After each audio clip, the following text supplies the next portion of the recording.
Selamat pagi saudara-saudara yang kekasih dalam Tuhan. Selamat bertemu di dalam menu sarapan firman, makanan yang sesungguhnya bagi kita yang membuat hidup benar-benar hidup. Kali ini saya akan membagikan tentang pelayanan kepada Tuhan, dan saya akan menerangkannya dengan suatu peragaan. Ceki loh, aku punya pisang enak, Cek. Terima kasih, aku seneng pisang, tapi nanti ya tak makan. Ayolah, Cek, ayolah. Aku kenyang. Ayolah, Ini baru makan. Ayolah, Cek. Ini loh, sampai kayak gitu ngototnya. Iya, aku suka soalnya dulang orang, apalagi Cece. Ya itu berarti kamu nyenengno awakmu dhewe apa mau nyenengno aku? Kamu tuh nanti aku tuh suka memang, tapi aku kenyang. Sudahlah, taruh dulu. Aku tuh bisa makan sendiri, tidak usah nyonyok-nyonyok gitu. Nah, itu peragaannya saudara. Jadi tentang melayani seseorang. Ini di sini ada teman saya yang sangat baik, yang beritikat baik, yang sayang kepada saya, dan dia mengekspresikan kasihnya, keinginan untuk melayaninya dengan cara seperti itu. Cuma sayangnya tidak cocok dengan situasi saya, tidak cocok dengan keadaan hati saya, dan hasilnya yang terjadi bukan saya tambah senang atau merasa dilayani dan merasa tapi malah saya merasa jengkel begitu. Tanpa disadari kita sering seperti itu sama Tuhan. Kita suka bilang ini namanya pelayanan, kamu tidak memuliakan Tuhan kalau gini, memuliakan Tuhan harusnya begini dan begitu, tidak menyenangkan Tuhan dan sebagainya. Tapi masalahnya kita kadang-kadang malah sebenarnya sedang menyenangkan diri sendiri gitu. Bukan, kita mengira seperti teman saya yang terkasih tadi, kita mengira kita sedang menyenangkan Tuhan dan memaksakan sesuatu, padahal itu sebenarnya dia yang senang gitu. Dia senang mendulang orang dan dia memukul rata bahwa saya pasti suka juga didulang, dan ternyata itu tidak cocok, ternyata saling luput, tidak ngena, meleset, tidak nyambung. Dia senang tapi saya tidak senang, saya tidak merasa terlayani, jadinya dia kecewa gitu. Ada mungkin tentu ada kecewanya, ya mau dilayani kok tidak mau kayak gitu. Padahal memang tidak cocok dengan situasi saya baru makan, baru kenyang, sedangkan saya sendiri memang suka pisang, pasti saya makan tapi tidak pada waktu yang tepat. Nah, saudara,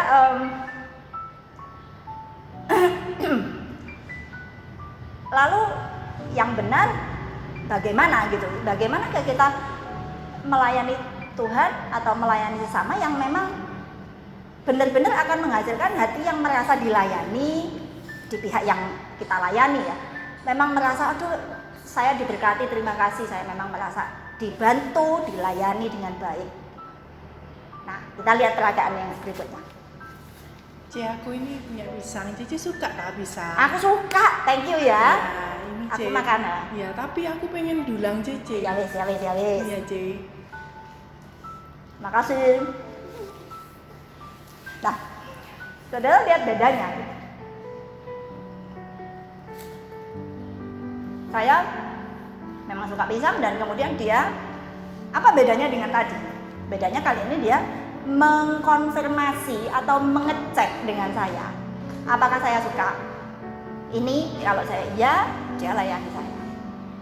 Nah, ini yang saya rasa banyak hilang di dalam unsur hubungan kita, unsur pelayanan kita kepada Tuhan. Kita sering ngotot, aku ini pelayanan, aku pelayanan. Loh ya, ini kayak gini ini menyenangkan Tuhan. Tapi ada banyak hal yang saya lihat sebenarnya Tuhan tidak merasa disenangkan dengan itu. Kalau toh misalnya di kasus yang pertama tadi, misalnya akhirnya saya memang makan terima, tapi mungkin saya mangkel dan terpaksa gitu. Nah, kita lihat suatu contoh. Bangsa Israel juga melakukan itu, dan ternyata kita tidak perlu gitu mengkritik, menghakimi bangsa Israel jauh-jauh. Ternyata kita sendiri juga kadang-kadang sering terjebak seperti itu. Yesaya pasal 1 ayat 14. Perayaan-perayaan bulan barumu dan pertemuan-pertemuanmu yang tetap. Aku benci melihatnya. Semuanya itu menjadi beban bagiku. Aku telah payah menanggungnya. Nah, konteks ini saudara, memang bangsa Israel munafik, mendua hati. Dia sepertinya terlihat melakukan ibadah-ibadah, liturgi-liturgi, ritual-ritual seperti itu, seperti yang disuruh Tuhan persis langkah-langkahnya.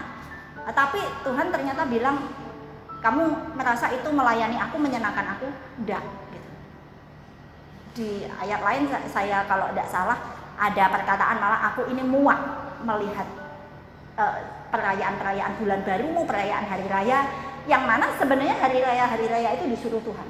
Nah, kita belajar dan berhati-hati untuk tidak terjebak dalam hal-hal seperti itu, bahwa apa yang kita ikuti, kita yang merasa oh ini loh yang menyenangkan Tuhan caranya begini, itu sudah tergeser-geser dengan tradisi dari generasi ke generasi. Caranya beribadah itu begini, caranya menyanyi itu begini, berdoa itu begini, baca Alkitab begini dan sebagainya. Tapi coba tanyakan Tuhan. Seperti yang kedua tadi, itu yang membedakan dengan pertama, bahwa dia mengecek, bahwa seperti teman saya mengecek dengan saya, apakah saya mau begini. Kita perlu sering melakukan itu dengan Tuhan. Di dalam satu kasus, di dalam satu situasi, kita tanya Tuhan, dalam hal ini langkah apa yang saya ambil yang betul-betul mencerminkan pelayanan saya kepadamu.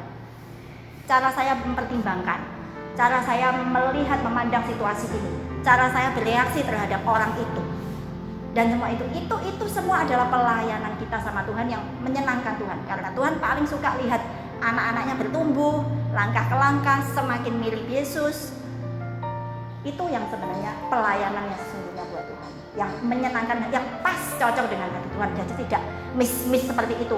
Saya menyangka saya sudah melayani dengan segala susah payah, keringat. Ternyata Tuhan bilang seperti ayat yang terkenal ya, kita Matius 7 ayat, dia bilang Tuhan kami sudah melakukan ini itu. Tapi Tuhan bilang, kamu siapa? Aku tidak kenal. Karena kamu tuh melayani siapa tidak jelas, kamu tidak pernah tanya aku gimana cara melayani, gimana kamu bisa melayani aku. Jangan-jangan kamu sedang melayani kesenanganmu sendiri, seperti teman terkasih tadi yang bilang, soalnya aku seneng. Nah, kalau aku seneng ya berarti kamu sedang melayani kesenanganmu sendiri. Nah, itu contoh lucu, itu benar-benar terjadi sama hidup saya dulu. Cuma itu waktu itu lucu Mangkono. Tapi saya cuma berpendapat ini suatu ilustrasi yang tepat, yang bisa menggambarkan kita dengan Tuhan harusnya seperti apa. Lalu mari kita lihat ini. Saya tambahkan satu ayat lagi, Mazmur 95 ayat 10 yang menegaskan tentang Israel yang tampaknya beribadah tapi tidak, ternyata Tuhan tidak berkenan sama ibadahnya itu. Mazmur 95 ayat 10, 40 tahun aku jemu kepada angkatan itu. Ini Tuhan yang bilang, maka kataku, mereka suatu bangsa yang sesat hati, dan mereka itu tidak mengenal jalanku. Jadi kita itu perlu mencocokkan, kita perlu kenal jalan-jalan pikiran Tuhan, cara-caranya Tuhan beroperasi, bekerja, caranya Tuhan mempertimbangkan sesuatu, caranya Tuhan memandang suatu situasi yang tidak enak, caranya Tuhan bereaksi atau menyikapi musuh-musuhnya, dan sebagainya. Kita perlu mencocokkan diri, kita perlu belajar kenal Tuhan, kenal jalan pikirannya, cara-caranya itu. Kemudian kita perlu mencocokkan diri, minta diubah sehingga kita bisa makin paham jalan pikiran Tuhan. Dengan itulah kita bisa melayani Tuhan lebih baik, lebih nyambung, karena Tuhan menemukan orang ini caranya melayani aku pas dengan hatiku. Saudara sudah pernah mengalami ya, orang yang kepinginnya melayani tapi tidak pas dengan orang yang memang ingin melayani kita, dan dia melakukannya dengan cara-cara yang sesuai dengan hati kita, dan betapa itu rasanya memberkati ya. Kita akan berdoa seperti Musa berdoa. Doanya Musa di Keluaran pasal 33. Kita akan terus belajar membudayakan ini, dan hari ke hari kita kita belajar berdoa seperti ini. Keluaran 33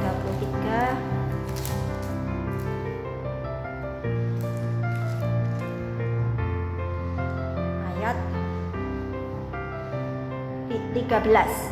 Maka sekarang, ini Musa yang berdoa, jika aku kiranya mendapat kasih karunia di hadapanmu, beritahukanlah kiranya jalanmu kepadaku, sehingga aku mengenal engkau, supaya aku tetap mendapat kasih karunia di hadapanmu. Sampai situ aja.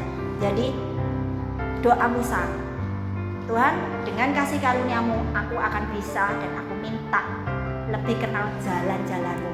Yang saya lebih spesifik artikan jalan-jalan pikirannya Tuhan, caranya Tuhan berpikir itu bagaimana. Kita ingin punya hati untuk memahami itu.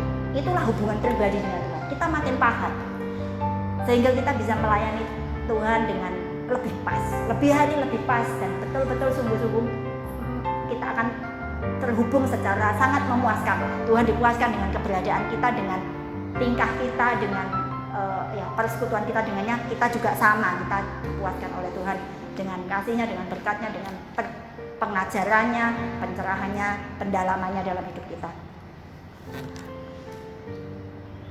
Ayat terakhir kita baca Roma pasal 12 ayat yang kedua.